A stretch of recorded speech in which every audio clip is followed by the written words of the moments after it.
برادران اہل سنت، السلام علیکم ورحمۃ اللہ تعالی وبرکاتہ۔ حامدا و مسلیا و مسلما اما بعد فاعوذ باللہ من الشیطان الرجیم، بسم اللہ الرحمن الرحیم۔ وما هو علی الغیب بضنین، صدق اللہ العظیم۔ اللہ رب محمد صلی اللہ علیہ وسلم، نحن عباد محمد صلی اللہ علیہ وسلم، صلاۃ و سلام علیک یا رسول اللہ صلی اللہ تعالی علیہ وسلم۔ اور کوئی غیب کیا تم سے نیہا ہو بھلا، جب نہ خدا ہی چھپا تم پہ کروڑوں درود۔ برادران اہل سنت، آپ بخوبی جانتے ہیں کہ اللہ تعالیٰ نے مصطفیٰ کریم صلی اللہ تعالی علیہ وسلم کو علم غیب کی دولت عطا فرمائی ہے۔ اگر کوئی سرکار علیہ السلام کے مطلقاً علم غیب کا انکار کرتا ہے تو وہ اسلام سے باہر ہے، کافر ہے۔ آقا کریم علیہ السلام کو اللہ تعالیٰ نے علم ما کانا وما یکون بھی عطا فرمایا ہے۔ منحوس زمانہ شخص، جس کو تاریخ منحوس کہتے ہیں، آئے دن عقائد اہل سنت اور عقائد ضروریات دین پر آئے دن حملہ کرتا رہتا ہے۔ کبھی قرآن پاک کی آیت کریمہ میں پروف ریڈنگ کی غلطی کو معاذ اللہ رب العالمین ثابت کرتا ہے، تو کبھی بریلوی حضرات پر شرک اور کفر کے فتوے لگاتا ہے۔ ایک شخص نے اس سے دوران سوال جواب یہ پوچھا کہ یہ بتائیے کسی دوسرے مسلک والے کے پیچھے نماز پڑھ سکتے ہیں؟ تو جواب میں کہتا ہے اگر مسلک والے کا عقیدہ اور بنیادی عقیدوں کا وہ انکار کر رہا ہے تو ایسی صورت میں اس کے پیچھے نماز نہیں پڑھ سکتے۔ اب قوم کو مغالطے میں ڈالتے ہوئے کہتا ہے جیسے کوئی سرور کائنات صلی اللہ تعالی علیہ وسلم کو عالم الغیب کہے۔ الحمدللہ رب العالمین، یہ جہالت جماعت اہل سنت جو مسلک اعلیٰ حضرت کے پابند لوگ ہیں، ان میں یہ جہالت نہ کبھی تھی، نہ ہے، اور کبھی نہ کبھی آ سکتی ہے۔ ہم جانتے ہیں کہ عالم الغیب، عالم کو الغیب کی جانب مضاف کر کے الف لام کے ساتھ عالم الغیب، یہ صرف اللہ تعالیٰ کے لیے بولا جاتا ہے۔ قرآن میں اللہ نے اپنے لیے فرمایا عالم الغیبی فلا یظہر علی غیبہ احدا۔ ایک ہے عالم الغیب اور ایک ہے عالم غیب۔ اللہ تعالی عالم الغیب ہے، مصطفیٰ کریم علیہ السلام عالم غیب ہے۔ یہاں قوم کو مغالطہ دے کر یہ کہتا ہے کہ اگر کوئی یہ عقیدہ رکھے کہ سرور کائنات صلی اللہ علیہ وسلم کو بھی ساری چیزوں کا علم ہے اور اللہ تعالیٰ کو بھی علم ہے تو حضور کا علم اللہ کے علم کے برابر ہو گیا۔ یہی ان کی سب سے بڑی نحوست ہے کہ سرور کائنات صلی اللہ تعالی علیہ وسلم کی تعریف و توصیف کرو تو یہ اس طرح کا خیال لے کر آتے ہیں کہ تم نے اللہ سے ملا دیا، جبکہ ان احمقان زمانہ کو، سفہائے احلام کو یہ معلوم ہونا چاہیے کہ نبی کا علم عطائی ہے، خدا کا علم ذاتی ہے، اور عطا اور ذات دونوں ایک ساتھ نہیں ہو سکتی، دونوں یکساں نہیں ہو سکتے۔ رہا مسئلہ یہ کہ سرور کائنات صلی اللہ تعالی علیہ وسلم کو اللہ تعالیٰ نے علم ما کانا وما یکون، جو ہو چکا ہے، جو ہوگا، حضور جانتے ہیں، اس کا علم اللہ نے دیا کہ نہیں دیا؟ تو اس پر ایک دلیل نہیں، بہت ساری دلیلیں ہیں۔ اختصار کے ساتھ دو چند دلیلیں آپ کے گوش گزار کرتا ہوں۔ لیجئے، یہ بخاری اور مسلم کی حدیث پاک ہے جس کے راوی سرکار سیدنا حذیفہ رضی اللہ تعالی عنہ ہیں۔ فرماتے ہیں کہ مصطفیٰ کریم علیہ السلام نے ارشاد فرمایا،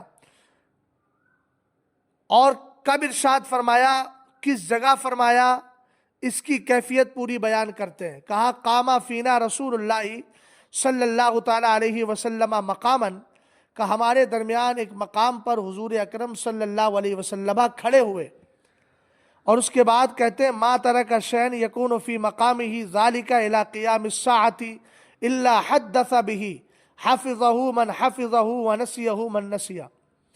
فرمایا اسی مقام پر سرکار علیہ السلام نے تشریف فرما ہو کر یعنی نہ ادھر گئے نہ ادھر گئے، اسی جگہ کھڑے کھڑے سرور کائنات صلی اللہ تعالیٰ علیہ وسلم نے ان ساری چیزوں کے بارے میں بتا دیا جو قیامت تک رونما ہونے والی تھیں۔ فرمایا جس نے اس کو محفوظ رکھا، جس نے بھلا دیا۔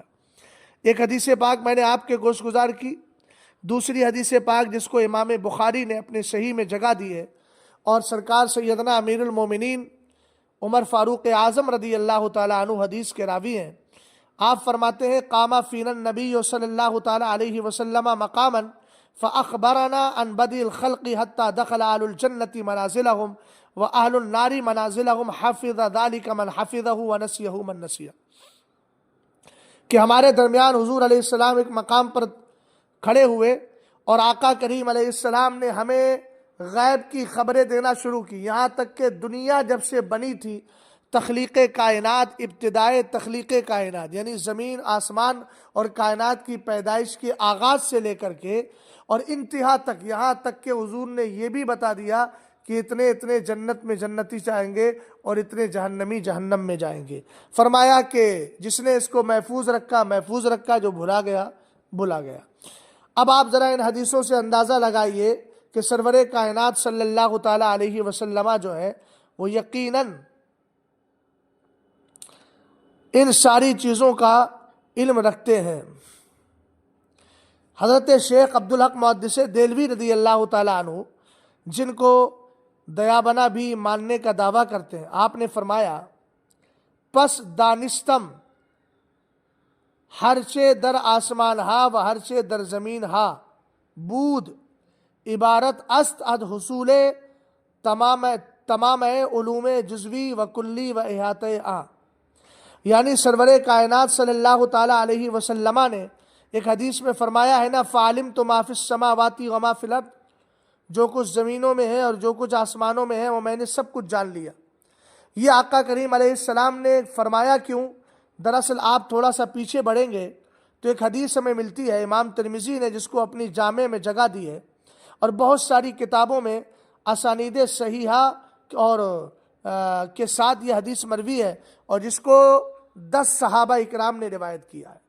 سرور کائنات صلی اللہ تعالیٰ علیہ وسلم ارشاد فرماتے ہیں فَرَأَيْتُهُ عَزَّ وَجَلَّ، میں نے اپنے رب کا دیدار کیا، وَضَعَ كَفَّهُ بَيْنَ كَتَفَيَّ، اس نے اپنا دست قدرت میرے دونوں شانوں کے بیچ میں رکھا، فَوَجَدْتُ بَرْدَ أَنَامِلِهِ بَيْنَ سَدَيَّ، اور میں نے اپنے سینے میں اس کی انگشتانیں قدرت کی ٹھنڈک محسوس کی، فَتَجَلَّى لِي كُلُّ شَيْءٍ وَعَرَفْتُهُ، تو ہر چیز میرے لیے روشن ہو گئی اور میں نے پہچان لیا۔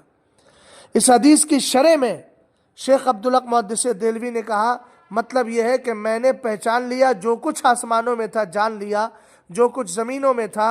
اس کا مطلب یہ ہے کہ اللہ تعالیٰ نے حضور کو علوم جزئی اور کلی عطا فرمائے اور اس سب کا احاطہ حضور نے فرما لیا۔ ایک اور حدیث پاک ملتی ہے جس کو امام طبرانی نے معجم کبیر میں روایت کیا ہے، اور ابو نعیم نے حلیہ میں حضرت عبداللہ ابن عمر رضی اللہ تعالیٰ عنہ سے، کہ سرور کائنات صلی اللہ تعالیٰ علیہ وسلم ارشاد فرماتے ہیں ان اللہ تعالی قد رفع لی الدنیا فانا انظر الیہا و الی ما هو کائن فیہا الی یوم القیامہ کانما انظر الی کفی ہذہ جلیان من اللہ تبارک و تعالی جلاہ لنبیہ کما جلاہ لنبیینا من قبلہ۔ سرور کائنات صلی اللہ تعالیٰ علیہ وسلم ارشاد فرماتے ہیں بے شک اللہ نے میرے لیے دنیا کو اٹھایا تو دنیا میں اور دنیا میں جو کچھ قیامت تک ہونے والا ہے میں اس کو ایسے ہی دیکھ رہا ہوں جیسے اپنے ہاتھ کی ہتھیلی کو دیکھتا ہوں۔ یہ دیکھ کیوں رہے؟ فرمایا یہ اللہ کی طرف سے ایک ایسی روشنی ہے، ایک ایسی چمک ہے جو اللہ نے روشنی مجھ سے پہلے اور نبیوں کو عطا فرمائی تھی، اور جب میرا مرحلہ آیا تو اللہ نے مجھے بھی وہ روشنی عطا فرمائی۔ آپ اندازہ لگائیے کہ سرور کائنات صلی اللہ تعالیٰ علیہ وسلم کس طریقے سے حدیثوں میں اپنے علم غیب کے متعلق ارشاد فرما رہے ہیں۔ ایک حدیث، ایک روایت آپ کے سامنے پڑھ کر گوش گزار کر کے بات کو ختم کرتا ہوں۔ سرور کائنات صلی اللہ تعالیٰ علیہ وسلم جس طرح ظاہری زندگی میں ہمارے حالات کا مشاہدہ کرتے تھے، علم رکھتے تھے، اسی طرح بعد وصال بھی۔ چنانچہ امام ابن الحاج مکی اپنی کتاب مدخل میں اور امام قسطلانی مواہم میں ذکر فرماتے ہیں، کہا قد قال علماؤنا رحمهم اللہ تبارک و تعالی لا فرق بین موته و حیاته صلی اللہ تعالی علیہ وسلم فی مشاہدته لامته و معرفته باعمالهم و نیاتهم و عزائهم و خواطرهم وذلك جلی عنده لا خفاء به۔ ہمارے علماء نے فرمایا کہ حضور علیہ السلام کے قبل وصال اور بعد وصال یعنی دنیا میں اور دنیا سے تشریف لے جانے کے درمیان کوئی فرق نہیں ہے۔ جیسے حضور اپنی امت کے حالات کا مشاہدہ فرماتے تھے اور ان کے حالات کو ظاہری زندگی میں جانتے تھے، نیتوں ارادوں کو، ان کے دلوں کے وسوسوں کو، ان کے خیالات کو، یہ ساری چیزیں جس طرح حضور علیہ السلام کی ظاہری زندگی میں واضح اور روشن تھی، اسی طریقے سے بعد وصال بھی روشن ہے۔ اس کا مطلب یہ ہوا کہ سرور کائنات صلی اللہ تعالیٰ علیہ وسلم علم ما کانا وما یکون رکھتے ہیں، اور حضور کا جو علم ہے اس کے اور اللہ کے علم کے درمیان کوئی مقابلہ نہیں، اس لیے کہ حضور کو اللہ نے علم، حضور علیہ السلام کو اللہ تعالیٰ نے علم عطا فرمایا ہے، اور اللہ تعالیٰ کا علم کسی کے دیے سے نہیں، وہ بالذات ہے۔ اللہ تعالیٰ ہم سب کو اہل سنت کے سچے عقیدے پر زندہ رکھے، اور کوئی غیب کیا تم سے نہا ہو بھلا، جب نہ خدا ہی چھپا تم پہ کروڑوں درود۔